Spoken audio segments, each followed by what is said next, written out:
maka jiwaku pun memujimu. Sungguh besar kau Allahku.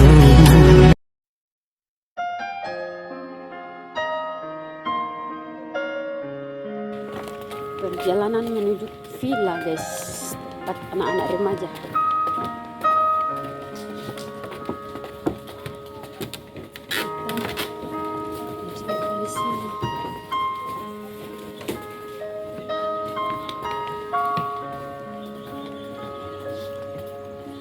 Darah.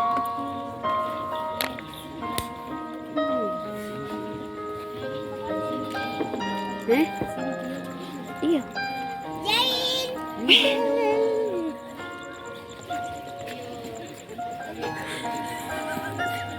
Mana minum Kak? Ini.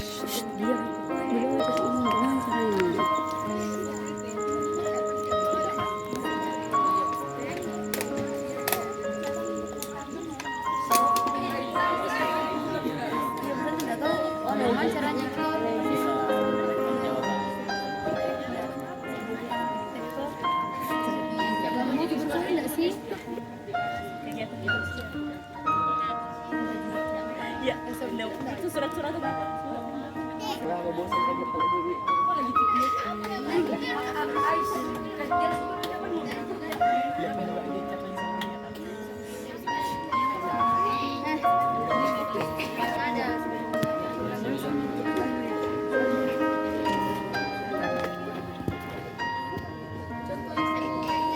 Apa lagi tersebut?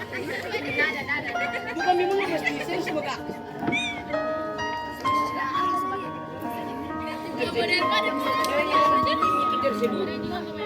Dia melupakan banyak foto. Iya, tidak menyempatkan waktu untuk berkumpul dengan teman. Menyapa abangku, ibu padi bergaya kayak dulu. Apa rambut sekali dan tidak menyempatkan waktu untuk bermain dengan teman-teman. Persekutuan wanita. Apa? Ikut persekutuan gereja. Iya. Oh iya. Ya, next. Jadi.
Sudah.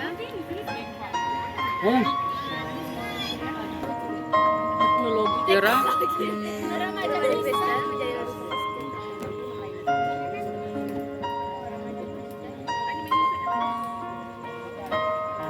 Ya.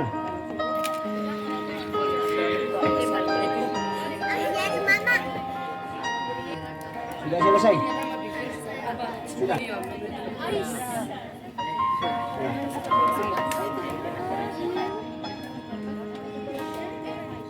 Kelompok 2.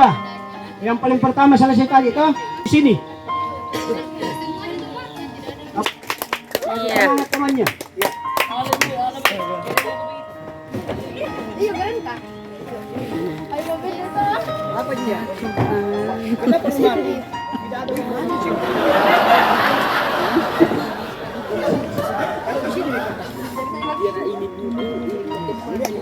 Kita masih bisa. Halo. Shalom. Selamat malam teman-teman. Di sini saya akan menyampaikan jawaban dari kelompok 2. Pertanyaan yang pertama, apakah remaja Kristen harus menerima atau menolak iptek dan mengapa? Iya, jawaban kami iya.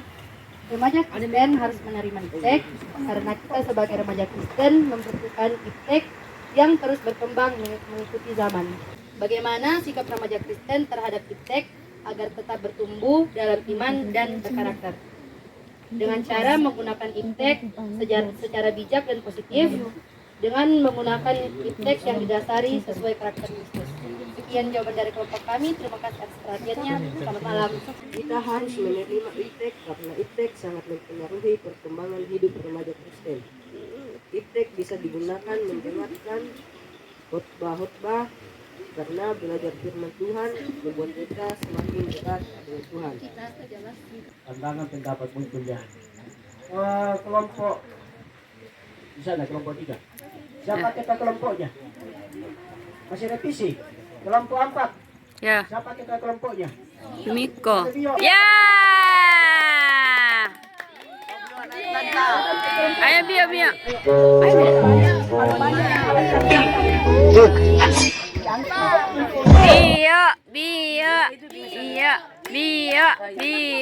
Bio. Hah? Ayo Mina. Ya, tepuk tangan dulu. Ya.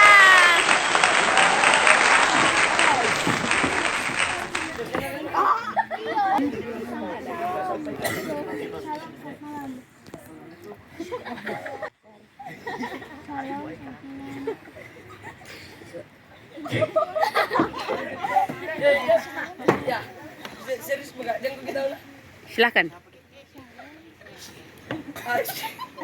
Selamat malam. Ya. Saya akan menyampaikan hasil diskusi kami. Pertanyaan yang pertama, apakah remaja Kristen harus menerima iptek atau menolak? Mengapa? Jawaban kami, remaja Kristen harus menerima iptek karena kita harus hidup di zaman yang membutuhkan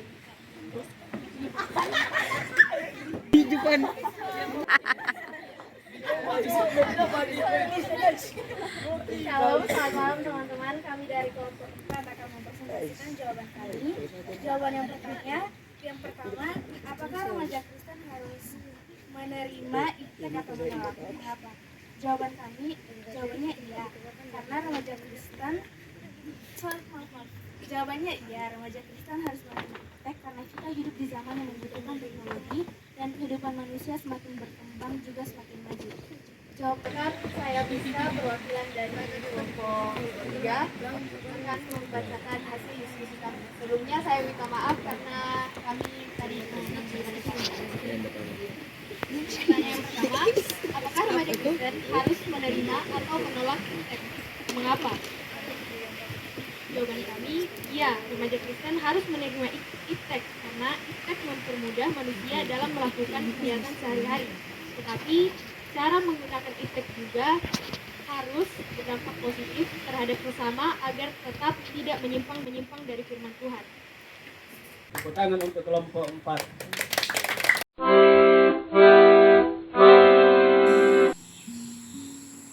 Kalau Tuhan mau ambil nyawa anak mau bilang apa?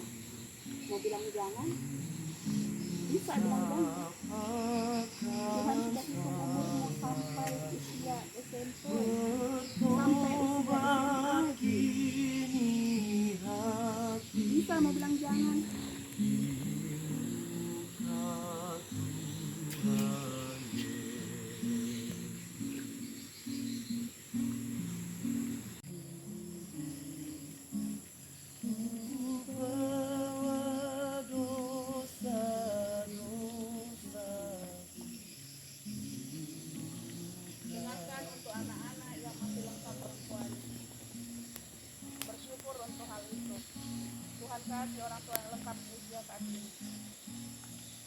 Tapi kadang-kadang kalian sia-sia. Kadang-kadang kalian jahat sekali. Sadar jahat? Enggak. Kadang tidak. Kadang juga sadar tapi memang jahat sekali. Membiarkan dirinya.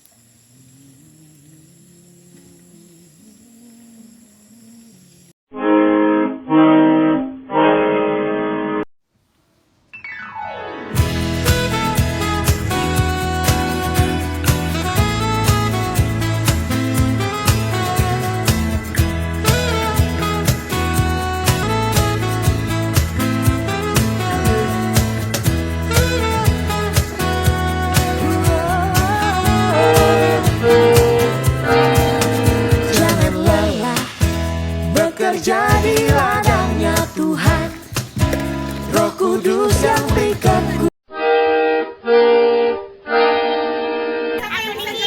Yang dimaksud dengan Allah Tritunggal itu yang mana? Coba satu orang angkat tangan baru jelaskan. Ada? Setelah itu baru ibu kerja, silakan. Ya. Putra dan Roh Kudus itu masing-masing memiliki tugasnya masing-masing.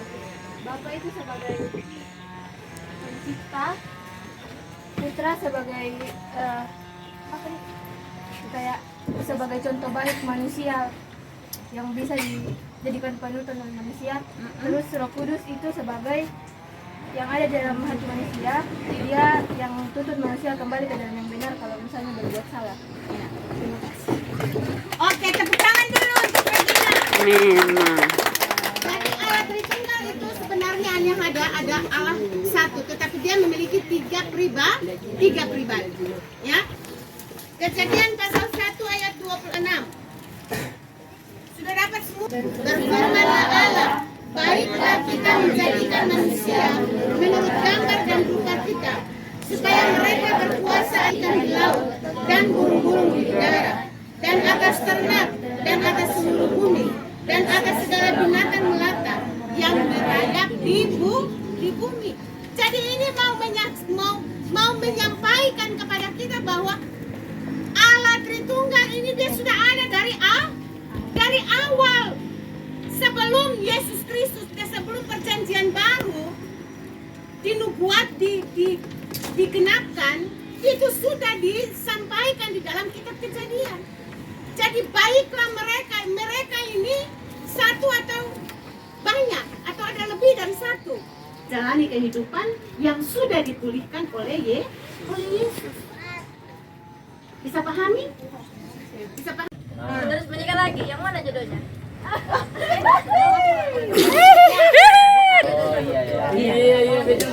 Itu ya. Tepuk tangan dulu. Semua orang tua dia, semua menikah tiba-tiba besok. Itu pertama dulu, kalian pahami ya. Yang kedua, itu tadi hak bebas itulah yang membuat kita menjalani pertemanan dengan orang-orang, dengan sahabat, teman, dengan siapapun yang Ibu Pendeta mau secara spesifik pacar kita. Ya kan? Nah, punya kelebihan. Ya kan?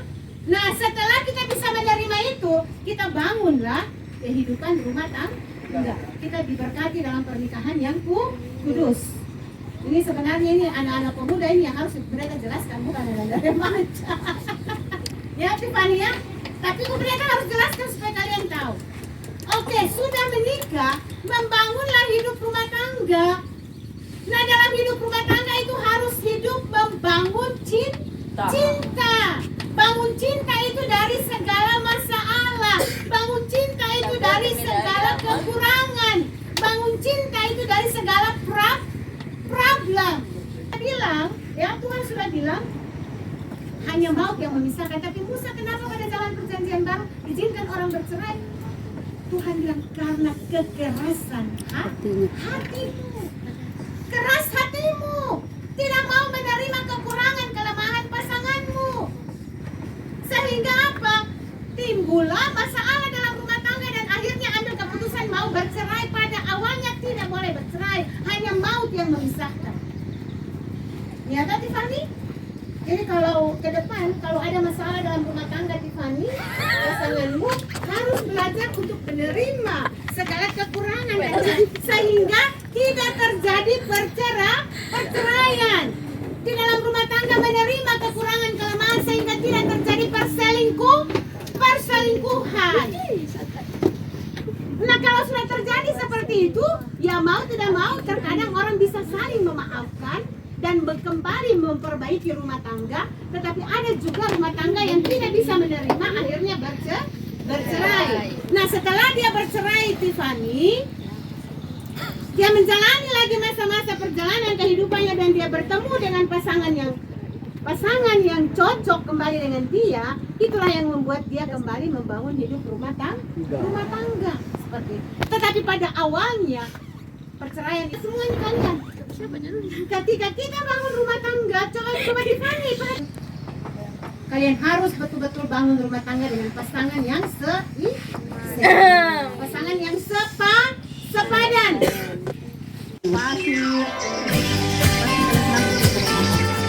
Satu, dua, tiga. Pegang pundak temannya dua-duanya, kiri kanan dipegang. Jangan bicara. Jangan bicara. Jangan bicara ya. Lari, jangan lari.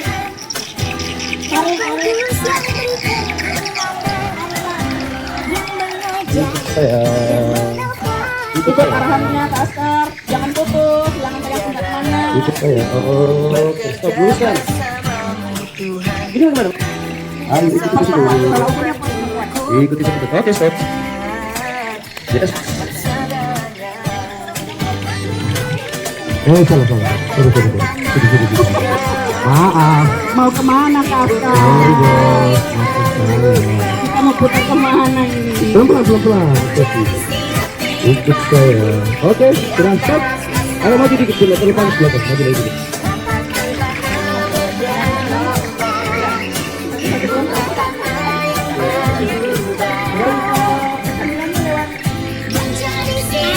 Jangan ada suara.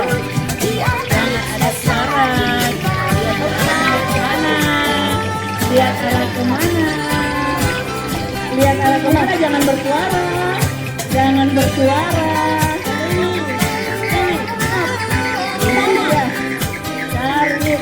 Stop, jangan bersuara. Oke, 42.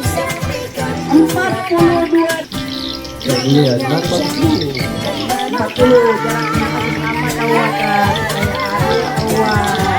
jaraknya sama kanan.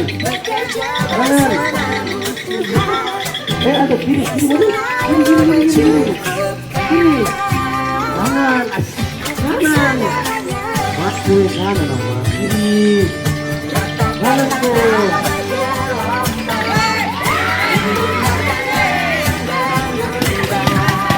22.90.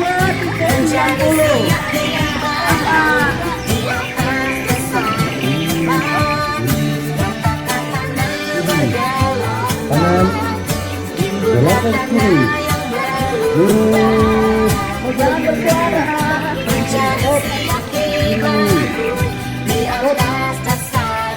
Kanan. Kiri.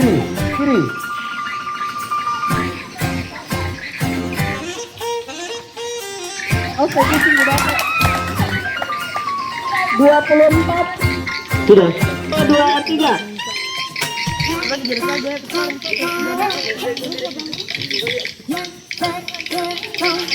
Jangan bersuara.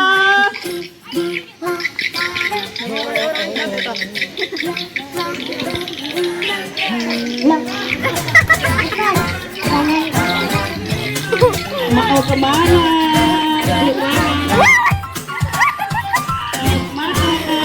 Serwi.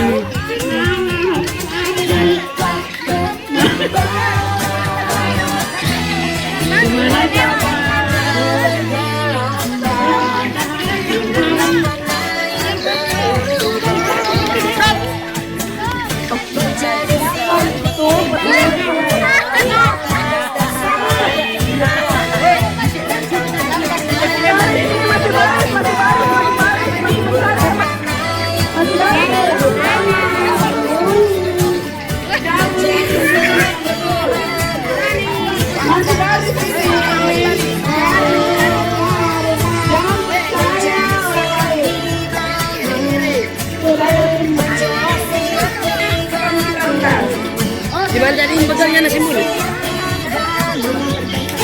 Iya.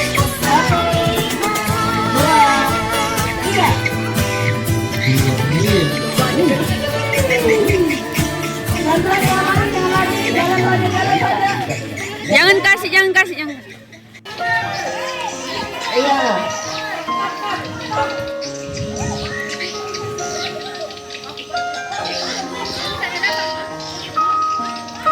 Jaga teman bicara kawannya, jangan kasih dia apa. Iya. Jangan percaya. 28, 59.